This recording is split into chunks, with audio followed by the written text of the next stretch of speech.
Assalamualaikum warahmatullahi wabarakatuh. Perkenalkan, nama saya Fahrul Afif dengan NIM 230107502015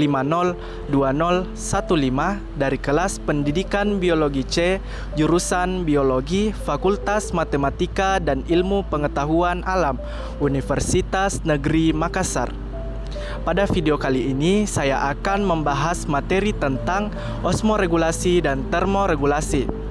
Adapun dalam pembuatan video ini yaitu untuk memenuhi tugas mata kuliah dari dosen pengampu Dr. Asham bin Jamaluddin SPD MPD. Langsung saja kita masuk ke pembahasannya.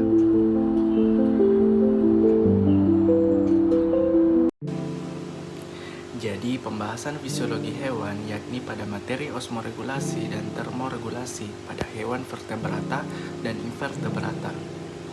Sebelum kita mempelajari bagaimana termoregulasi dan osmoregulasi pada hewan vertebrata dan invertebrata, maka kita harus mengetahui apa itu termoregulasi. Nah, kalian pasti berpikir bahwa termo itu pasti berhubungan dengan panas. Termoregulasi akan berhubungan dengan suhu tubuh, dan termoregulasi ini mempunyai pengertian, yakni proses yang terjadi pada hewan untuk mengatur suhu tubuhnya agar tetap konstan. Paling tidak supaya suhu tubuhnya tidak mengalami perubahan yang terlalu besar, misalnya tidak terlalu panas atau tidak terlalu dingin, jadi jatuhnya seimbang. Selanjutnya, jenis termoregulasi pada hewan.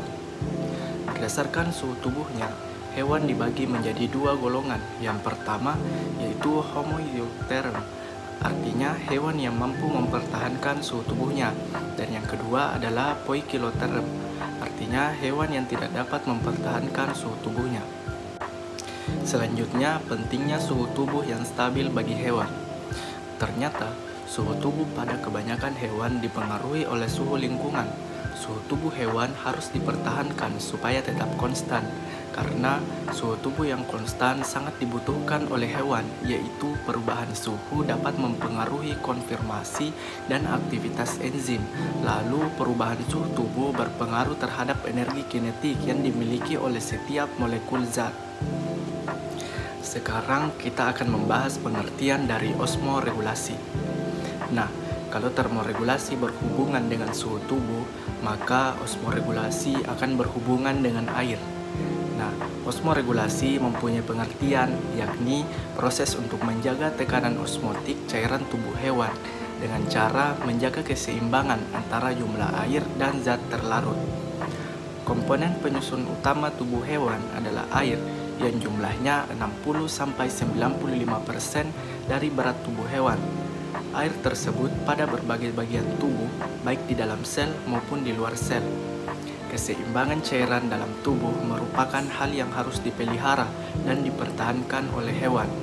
Pemeliharaan homeostatis cairan di masing-masing kompartemen ini tergantung pada ekskresi cairan dan konsentrasi elektrolit yang menghasilkan tekanan osmotik. Selanjutnya, pentingnya osmoregulasi pada hewan. Proses inti dalam osmoregulasi adalah osmosis. Istilah isotonis sering digunakan untuk menyebut dua macam larutan yang mempunyai tekanan osmotik sama atau isoosmotik. Dalam kajian osmoregulasi, istilah tersebut seringkali digunakan pada saat membahas tekanan osmotik dua macam cairan. Konsep tekanan osmotik yang diterapkan dalam kajian osmoregulasi ada pada gambar di bawah ini. Pada gambar tersebut, kalian bisa melihat proses osmosis itu sendiri melalui suatu bejana yang dipisahkan oleh selaput semi-permeabel, yang mana ditempatkan dua larutan glukosa yang terdiri dari air yang berfungsi sebagai pelarut dan juga glukosa sebagai zat yang akan terlarut, tentunya dengan konsentrasi yang berbeda satu sama lain. Air tersebut akan bergerak mulai dari larutan konsentrasi yang rendah bergerak menuju ke glukosa yang memiliki konsentrasi yang lebih tinggi melewati selaput permeabel. Di proses ini, pergerakan air itu sendiri mulai berjalan dari larutan yang konsentrasinya tinggi ke konsentrasinya yang rendah. Larutan dengan konsentrasi zat larut lebih tinggi di sini disebut juga dengan larutan hipertonis. Sedangkan Untuk larutan dengan konsentrasi yang lebih rendah disebut juga dengan isotonis.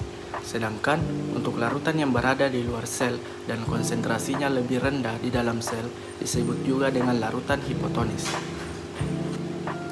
Nah, sekarang kita akan membahas bagaimana termoregulasi dan osmoregulasi pada hewan vertebrata atau hewan yang mempunyai tulang belakang. Selanjutnya kita akan ke kutub utara. Termoregulasi dan osmoregulasi pada beruang kutub. Beruang kutub dalam bahasa Inggris polar bear atau beruang es atau dalam nama ilmiahnya Ursus maritimus adalah mamalia besar dalam aturan marga keluarga biologi Ursidae. Nah, beruang ini memiliki ekor kecil, indera penciuman dan pendengaran yang ulung, 5 kuku per telapak tangan yang tak dapat ditarik masuk, serta bulu yang panjang, lebat, dan kasar. Mereka memiliki cakar yang lebar, moncong yang panjang, dan telinga bundar. Giginya digunakan untuk bertahan dan alat dan tergantung pada makanannya. Kuku-kukunya digunakan untuk menyobek, menggali, dan menangkap. Penglihatan beruang hampir sama dengan penglihatan manusia. Beruang kutub atau Ursus maritimus mengatur suhu tubuh mereka secara fisiologis dan perilaku sebanding dengan tingkat aktivitas tubuh manusia. Memiliki kemampuan pengaturan untuk menjaga agar suhu tubuh tetap stabil pada kisaran fisiologis. Apabila suhu lingkungan mengalami peningkatan, maka tubuh akan memproduksi keringat agar terjadi penguapan pada permukaan tubuh, sehingga peningkatan suhu tubuh dapat dicegah. Selama proses tersebut, pembuluh darah akan mengalami vasodilatasi atau pembesaran diameter lumen untuk mengirim darah lebih banyak ke kulit tubuh, di mana temperatur lebih dingin. Sebagai akibatnya, tekanan darah akan cenderung turun dan denyut nadi akan bertambah atau takikardia untuk mempertahankan curah jantung. Selanjutnya, bagaimana termoregulasi pada buaya? Nah, buaya termasuk hewan yang tergolong ektoterm dengan suhu 32-35 derajat Celcius. Kebanyakan buaya tidak dapat hidup pada suhu ekstrim, khususnya pada suhu yang sangat dingin, dan juga pada musim yang ekstrim pada musim panas maupun pada musim hujan. Reptil ditemukan di daerah yang hangat karena belum memiliki mekanisme termoregulasi sehingga bersifat poikiloterm. Nah, buaya memiliki kulit yang tebal sehingga untuk beradaptasi pada lingkungan panas, dia mengurangi penguapan dan kulitnya yang tebal tersebut. Secara tingkah laku yang dilakukan buaya adalah dengan membuka mulut untuk menguapkan panas tubuhnya atau biasa disebut evaporasi. Kemudian osmoregulasi pada buaya. Buaya laut sebagian tidak memiliki kelenjar garam, sebagian yang lain memiliki kelenjar-kelenjar kecil yang bermuara pada permukaan lidahnya. Buaya yang tidak memiliki kelenjar garam memelihara keseimbangan garam cairan tubuhnya dengan hidup di muara sungai, memakan ikan, dan memiliki kulit yang sangat impermeabel. Buaya memiliki kulit yang kering dan bersisik. Keadaan kulit yang kering dan bersisik tersebut diyakini merupakan cara beradaptasi yang baik terhadap kehidupan darat, yakni agar tidak kehilangan banyak air. Untuk lebih menghemat air, hewan tersebut menghasilkan zat sisa bernitrogen dalam bentuk asam urat, yang pengeluarannya hanya membutuhkan sedikit air. Selain itu, reptil juga melakukan penghematan air dengan menghasilkan feses yang kering. Selanjutnya, kita akan membahas termoregulasi dan osmoregulasi pada hewan invertebrata, yaitu hewan yang tidak mempunyai tulang belakang. Contohnya adalah belut. Nah, pada belut, perpindahan air tawar dan air laut merupakan bagian dari siklus hidup yang normal. Belut memiliki toleransi salinitas di berbagai tahap kehidupan mereka. Belut, meskipun memiliki kemampuan terbatas, ketika berpindah dari air tawar ke air laut dalam waktu 10 hari, belut akan kehilangan air secara osmotik, yang besarnya mencapai 4% dari berat tubuhnya. Apabila hewan ini diperlakukan sedemikian rupa sehingga tidak dapat minum air laut, misalnya dengan cara menempatkan balon pada esofagusnya, belut tersebut akan terus-menerus kehilangan air hingga akhirnya mengalami dehidrasi dan segera mati dalam beberapa hari.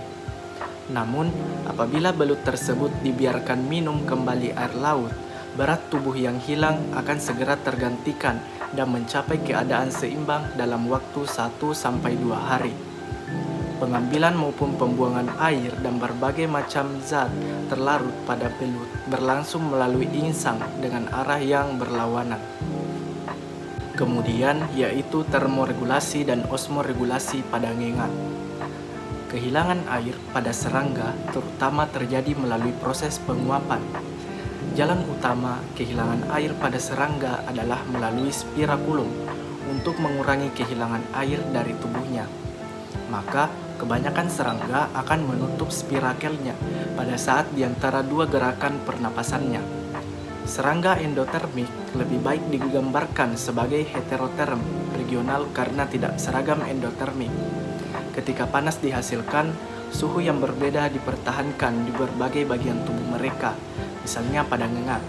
Ngengat menghasilkan panas di dada mereka sebelum terbang, tetapi perut tetap relatif dingin.